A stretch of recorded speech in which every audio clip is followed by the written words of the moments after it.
Happy birthday, This is great radio right here. Say something. The candle went out. Dante, go get the candle. Good The Lord. matches. Please bear with us. Everything is okay, ladies and Candy gentlemen. got it up? Ladies and gentlemen, this is the Frank Sontag Show. Welcome in our special guest, Frank Sontag, the birthday boy. Frank. What's your name? son? My name is David James. Oh, okay. I'm in from just a morsel from the Frank Sontag table, please. I work middays before Frank. Good Lord. Okay. So, Frank, we wanted to give you a gift. Yeah. So here you go. Would you read this to your audience? Sure.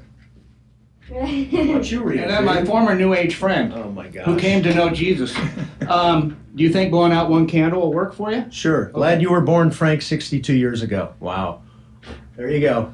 All right, Josh, is Steve on the line? Well, hold on. We got to introduce Josh. You know, Pastor Josh Thompson is here from Legacy City Church. Happy birthday, Frank. Dude, what's going on? You got it. You ready? Happy birthday to you. Cha cha cha. Happy birthday to you. Cha cha cha. Happy birthday, dear Frank Sontag. Cha cha cha. Happy birthday to you. And many more on Channel 4 and Scooby-Doo on Channel 2. Wow. I'm speechless. Look at my son. My son's having a great time. Dante, you having fun? Yeah. Did you say hi to Pastor Josh? Hi. What's up, dude? Good to see you, man. Me too. Oh my goodness. Yeah, you guys bond, and I'm just gonna sit here. Well, I want to address the audience and say we're here. I have no idea what's going to happen today. What about you? How'd you get it, Josh? Son just hit me up yesterday. He's like, Josh, you want to come on tomorrow? You know, we got Frank's birthday. I'm like, of course, I'll be there with some cold brews. Yeah, you gave me. What is the stuff you gave me? This is not a commercial, but it is the vanilla sweet cream cold brew, and at a very big commercial.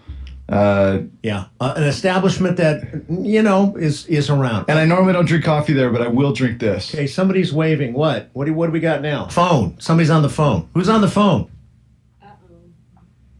Anybody there? Yes, someone's here. Oh boy. Gee, who can that be? Cool Church, Los Angeles. And I have absolutely no gift for you. Well, you got time. I have no cold brew, vanilla, whatever that thing is. How are you, brother? Man, I'm doing great, Frank. Happy birthday, man. Thank you. It's good to hear your voice. Hey, it's good to hear yours also. It's like, hey, I just had a birthday not too long ago, so I know you're still in good shape. I'm still in good shape. So we got a few years on us, but we're still in good shape. Hey, Pastor Josh, you know this guy that's on the phone. Steve, what's up? How are you? Let me tell you, I don't know if I ever told you this or not, Frank, but, I met Josh when he was still in high school at Ramona High School in Riverside. I was the high school pastor at Harvest Christian Fellowship, and Josh, he was just tearing up his high school campus. He was just like going out there just preaching the gospel. So he'd bring me out. We'd do like full-on concerts at his school. Like as soon as the school bell rang for everyone to go home, we'd start crashing some gnarly band right there on the campus and just invite people in, preach the gospel, see all kinds of kids come to know the Lord. And so Josh, he was fully locked in with our high school ministry. I ended up taking him all over the world, took him to Australia, New Zealand, all over the place, preaching the gospel, and hired him as my intern at Harvest, which, of course, he went on to become one of the pastors at Harvest. Steve knew me when I had hair. I don't think anybody knew me in this room when I had hair. In fact, I was there when Josh shaved his head. He was. Is that right? He was. It was a challenge up at the high school camp. We do these big, things at the camp that we challenge the girls against the guys. So it was a pretty close competition. So there had to be something that had to sway. Who's going to win this, the guys or the girls? So Josh goes up, I'm going to shave my hair off. I challenged the girls. I said, like a foot long, and he busted off. I said, if any girl will do exactly what I'm about to do right now, we will give you the win. And I went up there and we have him shave my head right there on the spot.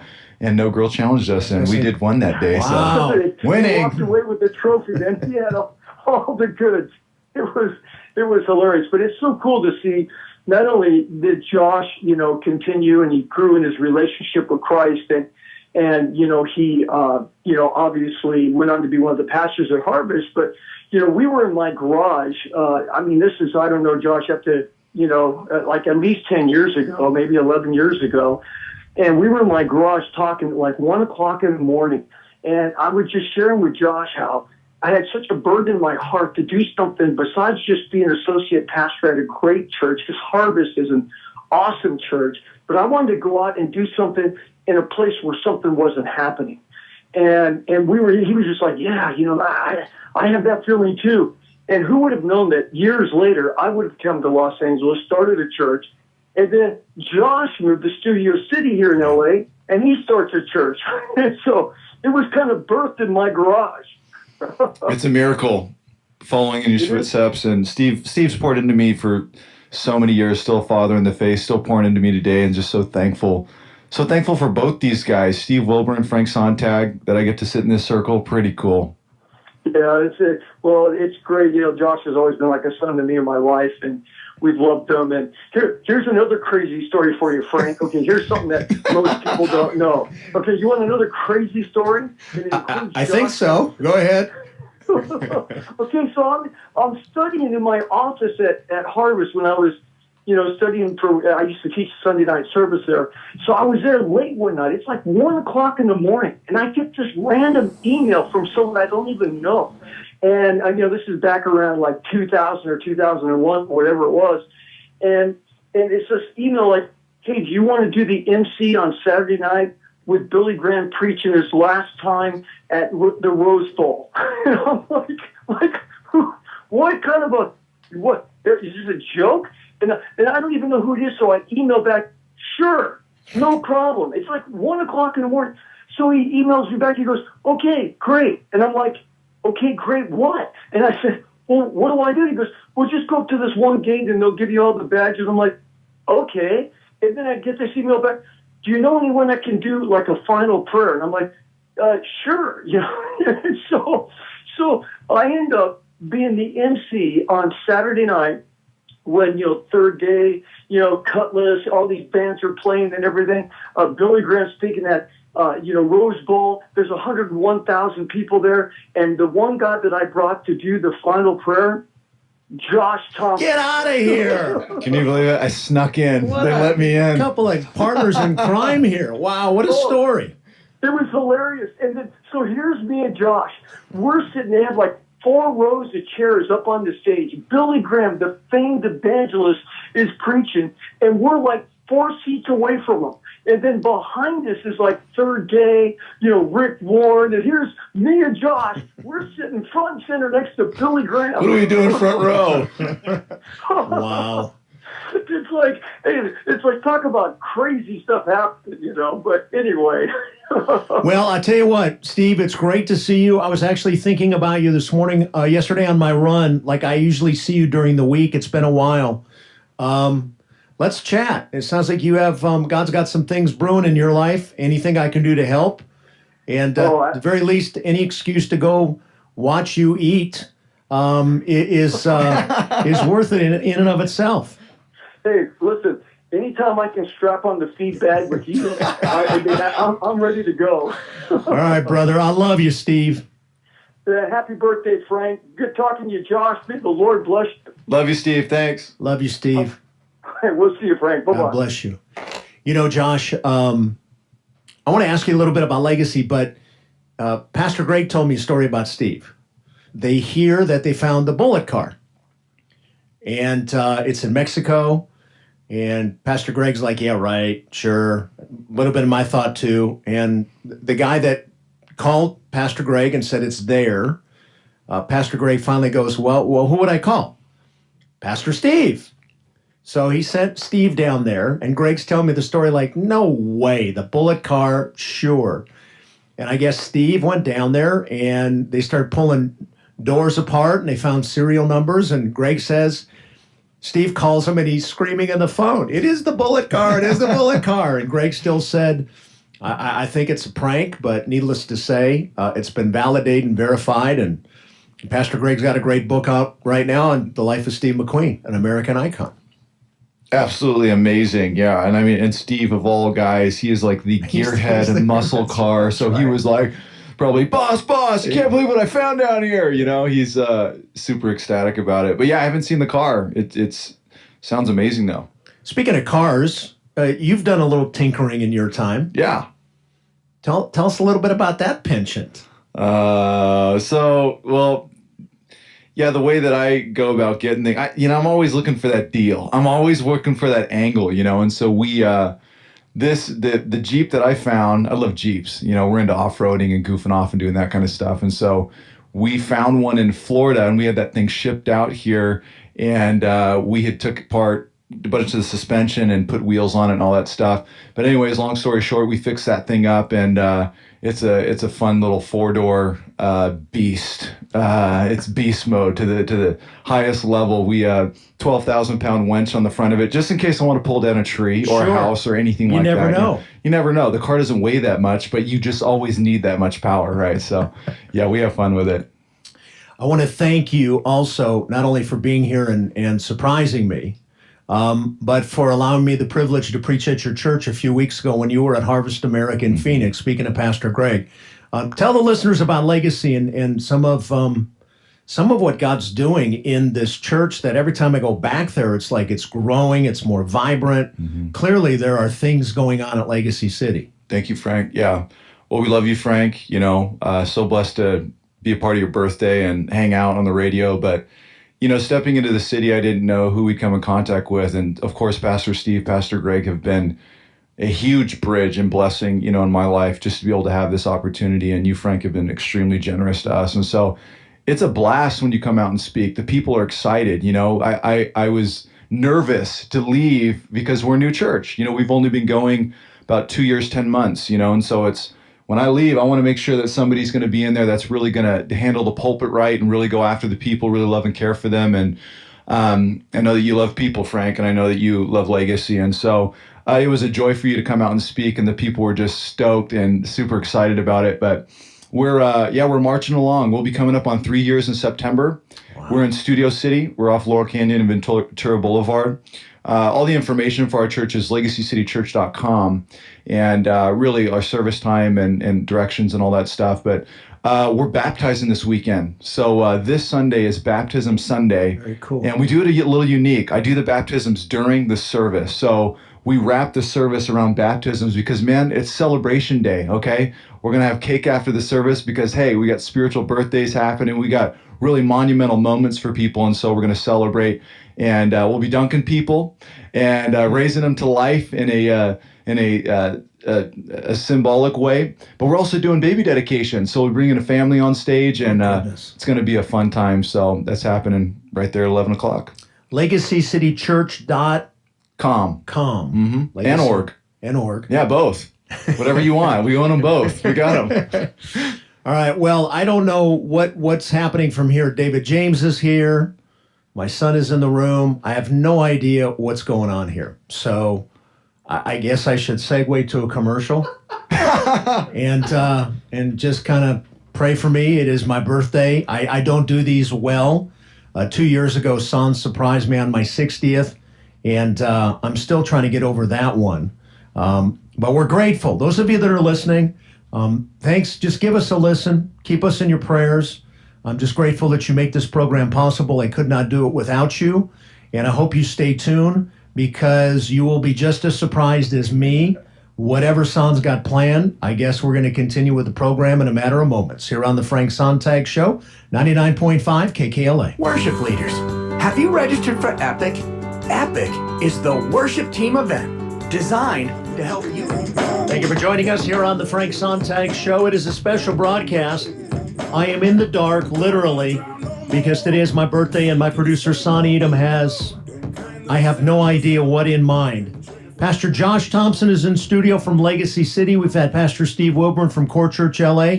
There's a guy to my left cutting a cake. Get on the microphone, whatever your name is. You. Troublemaker. You. No, I'm just You. country Yeah. bumpkin from New Hampshire. I don't know what I'm doing. David James is in here cutting the cake. Tell the story about the cake. Okay, so realized it was your birthday, and I thought, well, my former New Age friend who knows Jesus now and the truth, I need to do something for this guy. So I'm in there in the Dave Cave, and I'm thinking, I gotta go. What am I? At the James Casa, we always celebrate with ice cream cakes. Always. Doesn't matter what it is. Could be Jack the Pug's birthday. Oh, it's a great time for a birthday. Ice cream cake. So Baskin-Robbins is about a mile away here from KKLA. And I'm thinking, well, I don't want to go get the car. I'm up on the 5th floor in the garage. Let me just walk. Oh, perfect. That's smart to do with 102 I was degrees. going to say 150 degrees outside. You're walking a mile to Baskin-Robbins. 75% humidity. It feels like 150 out there. But I'm thinking, okay, I'll walk. Well, half a mile down, I'm sweating up a storm. I'm thinking, how am I going to get this thing back? So I get into Baskin-Robbins. I say, hey, guys, write on this thing, hey, Frank, glad you were born 62 years ago. I'm like, oh, isn't that sweet? So I had to get to share your story. And actually, had 2 of the Baskin-Robbins people want your book.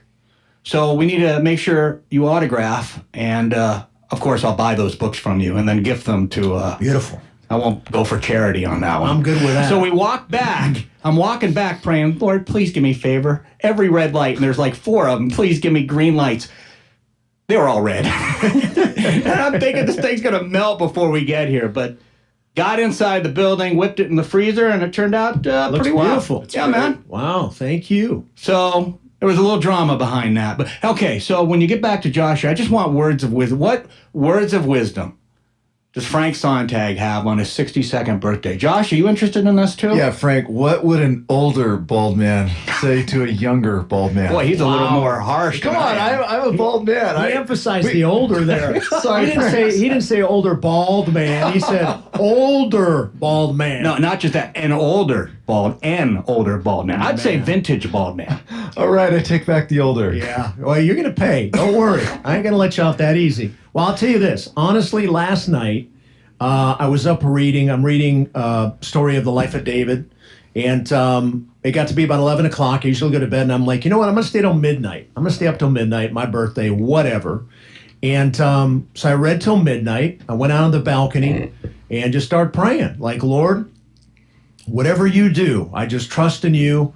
I want to serve you this year. I pray it's a year by which you move greatly through me. I just want to be a humble servant. So any words of wisdom? I don't know. I just think it's about submission and obedience, something everybody in this room knows a lot about. And I just want to serve him. Because, Dave, as we often joke, former New Age board op and all that stuff, once you meet the risen King, your life has changed forever. And I just want to serve him. And I just pray he gives me health and vitality and boldness and courage to just really speak his word, whether it's on this program or Legacy City Church or wherever God calls me to be. So, how's that? Thank you, Frank. I receive it. I think I just grew some hair. Oh, I'm getting waved. What? Phone? Another phone. Look at that. Oh, my goodness. Who's on the phone?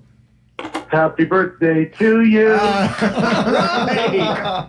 Speaking of Greg, how are you? I'm good. How are you, Frank? Happy birthday. Thank you. I'm another year older. I'm 62, and I still remember you when you walked in this room 2 years ago when you asked me on the air, Frank, how old are you?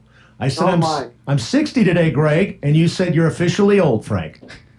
You remember, you're old enough to remember, that's right. You're old enough to remember Sheriff John. Do you remember him as a kid? Of course.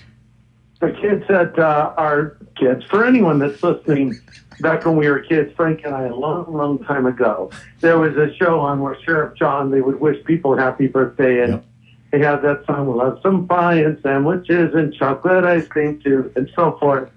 And so happy birthday anyway. You're 2 years from me. I'm 2 years ahead, and so far so good, so don't be afraid. Amen. Amen. Glad to follow you and be right behind you. How is your book doing? I mentioned your book in the last break, Steve McQueen, an American Icon. How's it going? Well, thanks for asking, Frank. The book is going incredibly well. In fact, it's exceeded expectations because it's already in its second printing, and now we only printed 8. So I just clarified. No, I'm kidding. We printed more. In fact, we printed quite a few. I think it's 22,000 or something like that. Wow. They're all gone. and we're in the rush to do a second printing. And it's really interesting how this book is connected, and in some ways, I feel like maybe it's connecting with a secular audience as well as a Christian, maybe even a little better, because Christians are saying, "Well, yeah, I heard he was a Christian. That's great," but non-believers who are McQueen fans are drawn to this book. In fact, I'm in Hawaii right now, by the way. We're over here at our church and also enjoying the beautiful island. But when I was at LAX catching my plane, and you're invited to come on over, Frank, and I will buy you cake for dessert. He's suffering for Jesus, Pastor Greg, right there. We're actually going to Maui in September. I'm going to check out your church for sure. Excellent. Yeah, we have a church here called Harvest Kumalani, and I'm speaking here the next 2 Sundays live, and every other Sunday I'm here via a video from California. But anyway, I'm at LAX, and I'm going to the bookstore. They have a bookstore there, and there it is, Steve McQueen, The Salvation of an American Icon. Wow. And they had it on display even where it was facing out, so you really noticed it. And I'm getting a lot of responses now. Reviews on Amazon.com and people posting, because on my Instagram page I say, take a picture of you with your McQueen book, and I may post it. And I posted some pretty hilarious pictures. But anyway, I'm loving these reviews. Like, I gave it to my non-believing husband. He was really moved by it. I gave it to my dad, my grandfather, gave it to my child. And it's not just guys, it's girls being moved by it too, because it's a powerful story of redemption that is not only a book, but is going to be a film in the month of September that will be showing in Southern California and around the United States as a Fathom event. I believe it's September 28th. Is that correct? That is exactly right. Yeah. Pastor Greg Laurie is my guest, blessing me on my birthday. Greg, if you would, I told the story a little while ago about when you were contacted that they found the bullet car. And you had shared me a little of the story. Talk about that and just the whole inception of you having this idea of writing this book on Steve McQueen, Salvation of an American Icon. And there's a film that was made in the 60s called Bullet, starring Steve McQueen. He plays Detective Frank Bullet. And he has a 1968 green Mustang, Highland green, blacked out grill, just a cool car. And I think the reason it was cool was not just because of the car, but, McQueen drove it, and he was the king of cool, and it has what is regarded by many film historians as the greatest car chase scene in cinematic history. But anyway, so I wanted one of these cars. I was searching, finally found one in Texas, of all places, Houston, Texas. And so I bought it, much to my wife's chagrin. And I don't want to try to spiritualize a crazy car purchase, but that was probably the first step in just a fascination with Steve's life. I'd heard he'd become a Christian, but I never had any firsthand evidence of it. And I was watching a documentary during last year's crusade about his life. And in the story, they told his horrible childhood, which I didn't realize until I wrote this book, almost directly paralleled mine. Yeah. Both of us had alcoholic mothers, married and divorced many times. Both of us had abusive stepfathers. Both of us never knew our biological father. Both of us lived with our grandparents. Both of us he went to a reform school. I went to a military school. So as I learned about his life, I was able to write with a lot of empathy. But anyway, there's this documentary film, and they come to his success in Hollywood, and then he gets cancer and he dies, the end. And I thought, wow, wait a second. I really became a Christian. So I did a Google search, and it just started with these words, Steve McQueen, conversion to Christianity. There wasn't a lot out there, but one name kept kind of bubbling up, and it was Leonard DeWitt, who was the pastor of Steve McQueen. But I wondered, well, is this guy still alive? We were able to track him down, and as it turns out, I'd met Pastor DeWitt when we did a crusade in Ventura a number of years ago. So I said, Leonard, are you the pastor of Steve McQueen? Was he in your church? He goes, oh, yes. And then he told me the story, and it blew my mind. I thought, okay, this is insane. I've never heard this before. And I called my friend John Irwin, a great filmmaker who directed Woodlawn and just finished I Can Only Imagine. And we're going to work in a film next year about the Jesus movement. So I said, John, I have the craziest idea for a documentary film. And I told him, why don't we do a film about the conversion of Steve McQueen? Like in 4 minutes, he got it, wanted to do it. and then ultimately a book came out of it. So it started with just this desire to tell a story. You know, one thing Steve was quoted to say is, "My only regret," this is after he found out he had cancer, he knew his days were numbered. He said, "My only regret is I was not able to tell more people about what Christ did for me." Yeah. And I thought, well, you know what? I want to try to help right that wrong, and I want to tell a story. So Amen. the result is a film that will be out in September, as you said, and this book that is out right now, because this is a powerful story of redemption that basically says this: no one is beyond the reach of God. That's right. Amen. Pastor Greg Laurie, the book is Steve McQueen, Salvation of an American Icon. Obviously, Pastor Greg Laurie, harvest.org is their website. Greg, I'm getting signal to let you go. I don't know if you've got things to do other than get on a surfboard and enjoy the weather, but... No, I have nothing to do. I'll stay longer. That's awesome. Oh, I'm grateful for you, brother. Thank you for calling. Have a wonderful time, and I hope and pray to see you very soon. Thanks, Frank, and I'm mailing a hula pie to you, and that's made out of ice cream. So look for the package; it'll be maybe melted, but we'll see if it'll make it. I'll keep an eye out. All right, brother. God bless you. Thanks, man. See ya. All right, aloha, or is that what you say? Mahalo? What do you think? Aloha. Yeah, aloha. All right. So I'm looking at my producer. He's given me the wrap it up, and I asked Greg the question. I felt bad, like Greg's got to go, but I put him on the air and he's still going. So look, listeners, I'm just going with what I'm told. I have no idea what's going on today. It's my birthday. Son Edom has labored for hours, invited some of my closest friends to be a part of this program. And I'm just grateful to say that, boy, life is so much sweeter when you know your purpose in life, and that is to follow Jesus Christ. Pastor Josh Thompson from Legacy Cities here. Thank you to Pastor Greg Laurie. Who knows? I'm just assuming we've got more. David James is here as well. Who knows what's next? Pastor Josh, thank you for what you do for our kingdom. This is God's work, and he knows who his warriors are, and you're definitely one of them. Love you, Frank. Happy birthday. Thanks for letting me hang with you guys. Absolutely. Really appreciate it. Thanks for the coffee. You got it. Cold brew. We'll continue with more. Thank you for listening to the Frank Sontag Show on 99.5 KKLA. This is 99.5 KKLA FM, Los Angeles, Orange County, and worldwide at kkla.com.